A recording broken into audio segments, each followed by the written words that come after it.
Donc, bonjour à tous, Antoine Roinsat. Et donc là, j'interviens là pour les chiffres clés sur les viandes bio au titre de la commission bio d'Interbed, voilà, qui élabore les statistiques de production et consommation en viande biologique. Donc là, on va vous présenter les chiffres clés de 2023. Donc il y a eu un communiqué de presse qui a été publié la semaine dernière. Vous pourrez aussi trouver des éléments, euh, C'est que la molette. des éléments détaillés. Voilà. Alors, donc, un premier graphique donc, qui illustre les tonnages abattus d'animaux bio, donc porcins, les têtes, pardon, porcins, bovins allaitants, bovins laitiers, veaux et ovins.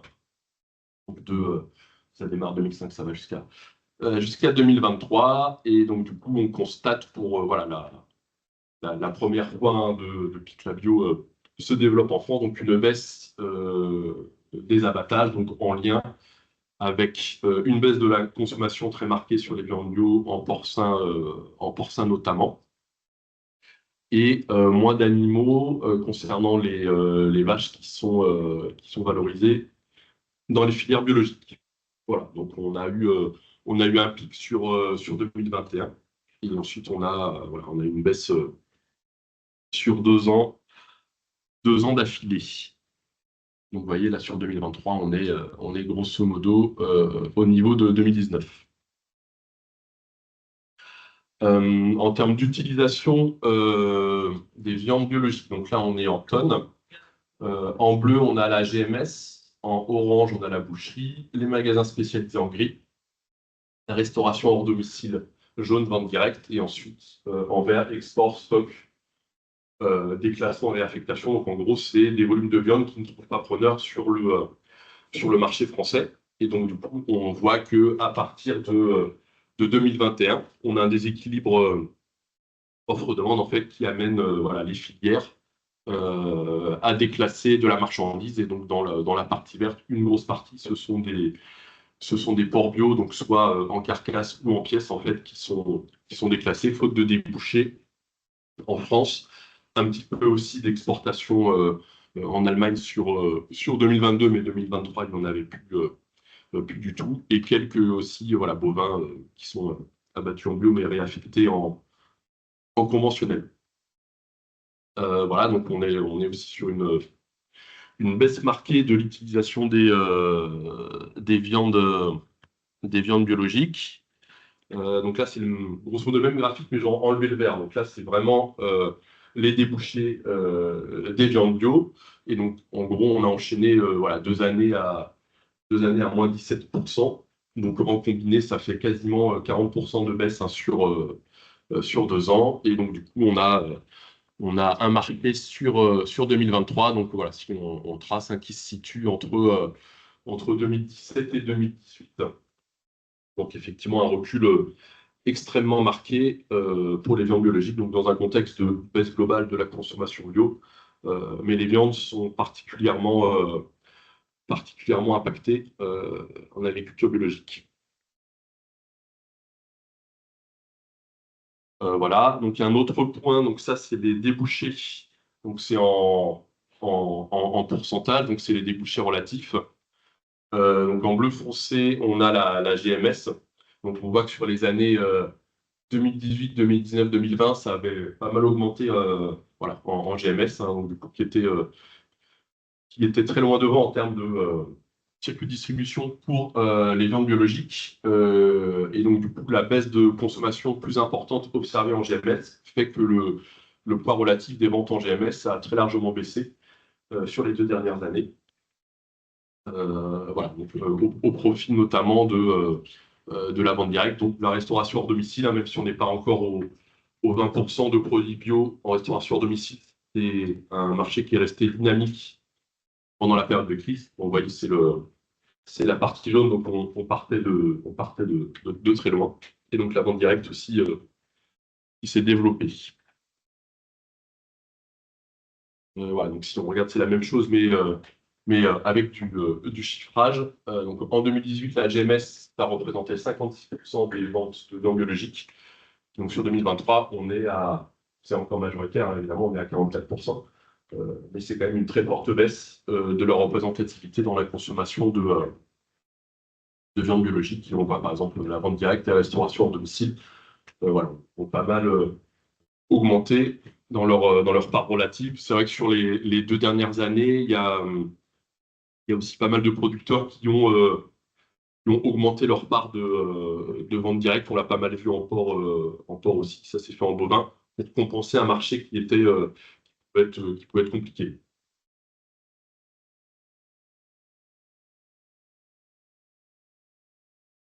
Voilà, donc ensuite je fais un zoom sur les bovins et un zoom sur les porcins. Donc tout à l'heure je vous présentais toute viande, donc là c'est que les porcs. Donc c'est toujours, voilà, on a le code couleur, un bleu GMS, etc. Il y a juste, c'est en orange export, stock et déclassement. Voilà, donc là on voit en porc biologique qu'il y a eu énormément de déclassement et d'exportation pendant 3 années. Donc sur 2023, il y a une baisse d'abattage qui est très conséquente. On est passé de 200, un peu plus de 270 000 à 209 000 porcs bio abattus en 2023. Donc il y a eu des arrêts d'élevage, de la mise en place de quotas. Voilà. Et malgré ça, il y avait encore une part substantielle voilà, d'animaux de bêtes déclassées. Donc ça a été extrêmement coûteux pour les filières. Et là, maintenant, on est grosso modo dans un équilibre un petit peu instable entre la production et la consommation de porcs biologiques. Donc pour donner un ordre d'idée, hein, en 2021, on a abattu quasiment 290 000 porcs bio.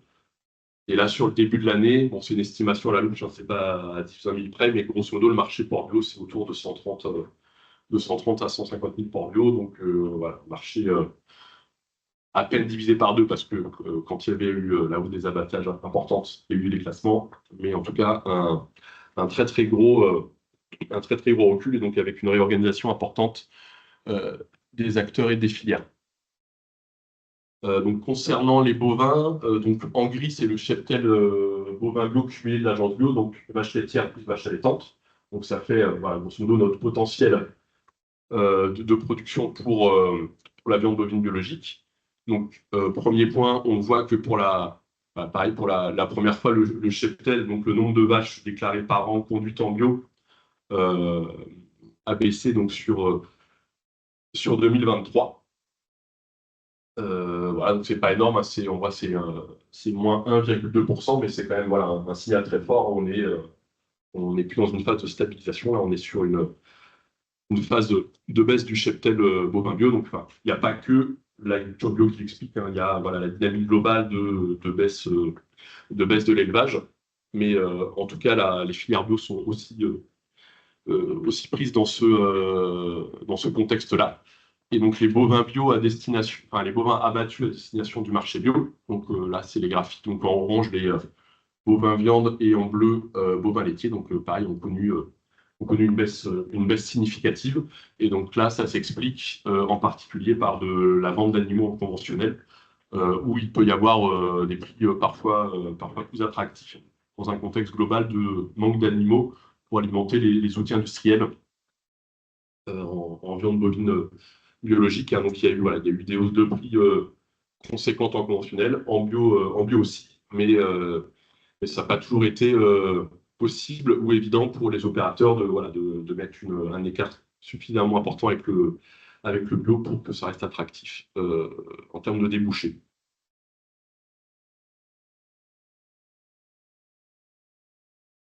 Voilà globalement pour les viandes biologiques. Donc il y a une baisse de la consommation qui est observée là sur ces dernières années. La baisse commence quand même à ralentir là sur le premier semestre. Donc on a encore des baisses en GMS, mais qui sont plutôt de l'ordre de 8 à 10%.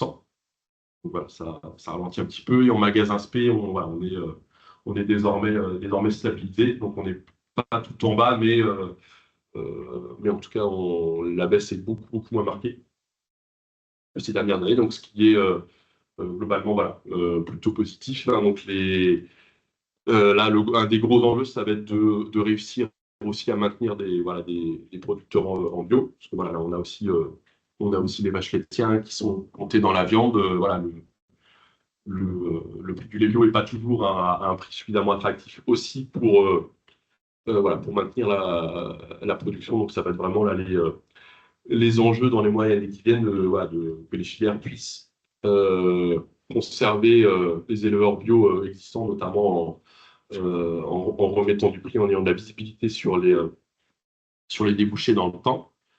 Voilà, aussi un point qui est important quand même, c'est qu'il y a beaucoup d'installations de jeunes. Alors, c'est pas nécessairement spécifique élevage, mais voilà, ça l'est aussi, qui souhaitent s'installer en agriculture biologique et dans un contexte de renouvellement des générations d'agriculteurs, le fait que voilà, la bio soit moins attractive qu'avant aussi, voilà, ça peut freiner des candidats à l'installation. Voilà, et donc voilà, il y a eu des budgets assez conséquents qui ont été mis à disposition de l'agent bio, notamment pour communiquer sur sur la bio et voilà, contribuer à relancer la consommation. Donc voilà, on espère que ça va aussi se maintenir dans le temps. Et du côté des opérateurs économiques, il y a eu aussi un travail important qui a été fait voilà, pour diversifier les débouchés, positionner des produits voilà, en RHD et renouveler un petit peu aussi voilà, la gestion commerciale et les portefeuilles de clients pour valoriser au mieux les viandes biologiques. Voilà pour moi. Est-ce qu'on prend une question? Oui, oui. Merci Antoine. Il y a des... Peut-être si Philippe, tu veux, voilà, tu veux compléter aussi, n'hésite pas. C'est bon. les arrêts de port bio, là, merci. Les arrêts de port bio, moins 24%, ça correspond à quoi? Des élevages qui ont réduit, des élevages qui ont complètement arrêté? Est-ce que ce serait facile de rebasculer si la consommation repart Alors là, c'est sur donc ça, c'est sur des ports bio abattus. Donc il y a les deux, il y a des arrêts et de la mise en place de quotas, sachant qu'en fait, enfin, c'est dans le temps. Donc c'est-à-dire que ça s'est mis en place sur 2022 et aussi sur 2023. En fait, cette année, on aura encore une baisse parce que ça se met en place dans le temps. Donc pour les arrêts, évidemment, voilà, ce sera compliqué à redémarrer. Il y a certains producteurs qui sont passés en label rouge. Donc là, potentiellement un enjeu. Et après, il y a des quotas. Et en fait, ce dont on se rend compte actuellement, c'est que finalement, voilà, les producteurs qui ont baissé leur cheptel de truie, qui se sont réorganisés aussi par rapport au travail. Et éventuellement, s'il y avait un salarié à mi-temps, il n'y a plus de salariés, ou voilà. Et ben en fait, ils ne sont pas forcément très motivés pour remettre de la production parce que ça veut dire qu'il faut réinvestir de l'argent dans des truies avec un chiffre d'affaires qui arrive un an après. Il y a eu quand même un gros effort de leur part de se réorganiser pour voilà, pouvoir maintenir l'activité. Donc voilà, à date, il y a pas mal de producteurs qui sont frileux. Et puis voilà, et la problématique économique a été quand même très intense. Donc du coup, ils veulent aussi attendre de voir avant de remettre de la production parce que voilà, il y a eu des niveaux de déclassement. Sur certaines années, on était à 30% de déclassement, sachant que l'écart de prix à l'époque entre un port bio et un port conventionnel, c'était 180 euros. Donc en fait, on parle voilà, c'était des pertes qui étaient en plusieurs dizaines de milliers d'euros, hein.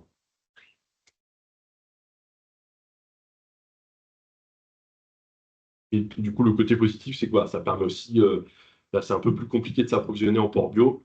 Ça permet aussi voilà, de remettre du prix, de redonner de la visibilité. Donc, il n'y a pas nécessairement un intérêt à remettre tout de suite de la production non plus. Voilà. Je voulais savoir si par rapport à la filière viande dans son ensemble, est-ce que celle-ci, elle avait aussi des pertes fortes, comme la filière bio, là, dans le cadre ouais, d'un marché inflationniste, et y compris sur des filières de qualité comme des labels rouges ou des viandes, ouais, des labels. Alors, le label rouge a aussi connu les mêmes problématiques que la bio, parce qu'en fait, il y a eu en gros une descente en gamme. Donc, le label rouge a aussi été touché par cela. Et la filière enfin, toute viande de manière générale, voilà, malgré l'inflation et autres, il y a une très très légère baisse, mais qui n'est pas non plus. Voilà. On a plutôt des problématiques de manque de production française voilà, à l'heure actuelle. Peux répondre là-dessus. En fait, sur la viande bovine, globalement, il n'y a pas de de déconsommation, c'est une baisse très faible cette année, et l'année précédente, il n'y avait pas du tout de déconsommation. Par contre, il y a une décapitalisation, c'est-à-dire qu'il y a une déchapitalisation de l'élevage en France, globalement, en lait ou en viande, qui fait que c'est compensé par des importations. Et du coup, on a plus 25% d'importations par rapport à l'année 2022. Et ce qui faut savoir aussi, c'est que cette importation va alimenter la restauration hors foyer, notamment la commerciale, et que les gens mangent de plus en plus de viande hors de chez eux, ils changent en fait de consommation. Donc ça a un impact, et du coup, en viande bio, on est aussi mis à ça sur cette façon de consommer différemment de la viande. Il va falloir qu'on aille rencontrer de nouveaux consommateurs sur cette nouvelle façon de faire, ce petit travail de la terre avec les opérateurs pour partir pour lancer la transformation. Je sais pas s'il y a des questions sur le chat.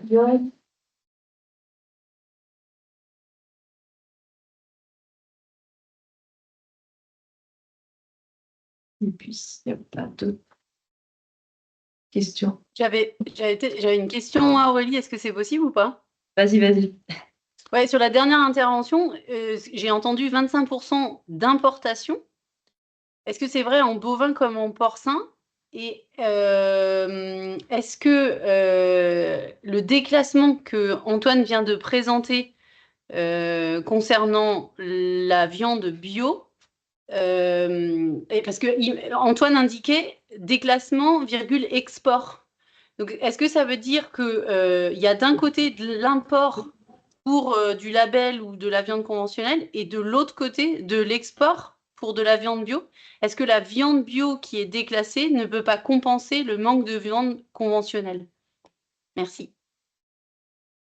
En porc, la bio, c'est moins de 1% des volumes, donc c'est très faible. Et en bovin, j'ai plus le chiffre en tête, mais c'est de 2 ou 3 grosso modo. Donc en fait, on est sur des volumes qui sont très faibles à proportion pour pouvoir compenser. Et il y a déjà des animaux, il y a toujours eu des animaux bio qui alimentaient le marché conventionnel structurellement.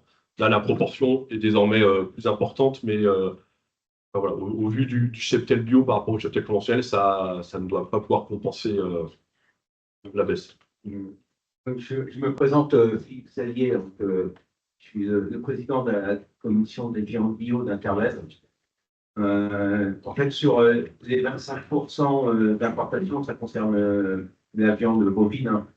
Sur le porc, je laisserai Antoine faire les chiffres, parce que là, je sais pas toutes les données, mais c'est spécifique à la bio. Par contre, sur la viande bovine bio, il n'y a pas d'importation, on consomme ce qu'on produit.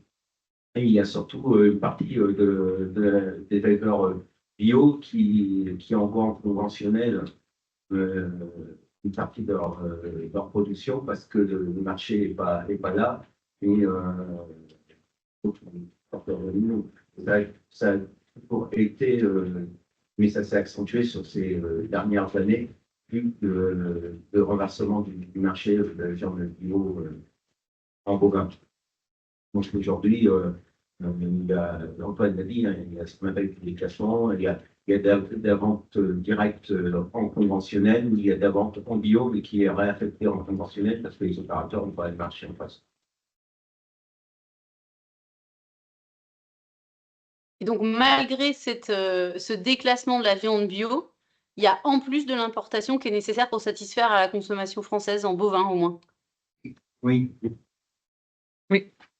Oui, parce qu'en fait, on a quand même, pour rappeler les chiffres, on a perdu 1 million de vaches depuis 2016. Donc, ça fait quand même une diminution du cheptel importante. Et cette décapitalisation, décheptelisation, comme vous voulez, elle continue à cause de la pyramide des âges des éleveurs. Et puis aussi un marché en bovin viande qui a été sur les 10 dernières années assez mauvais en termes de revenus pour les éleveurs, même si les cours se sont redressés ces 2 dernières années à cause du manque d'offres, justement. Là, une application du marché, mais ça ne pousse pas forcément les jeunes à reprendre des fermes d'élevage, vu le contexte qu'il y a eu ces dernières années. Il faut vraiment qu'on travaille sur le métier d'éleveur, sur l'intérêt de tout ce qu'apporte d'être éleveur et de vivre en lien avec la nature, etc. Il y a tout un travail. Et sur aussi trouver des nouvelles méthodes pour faciliter le travail de ces éleveurs, c'est pour qu'il y ait certains autres débats.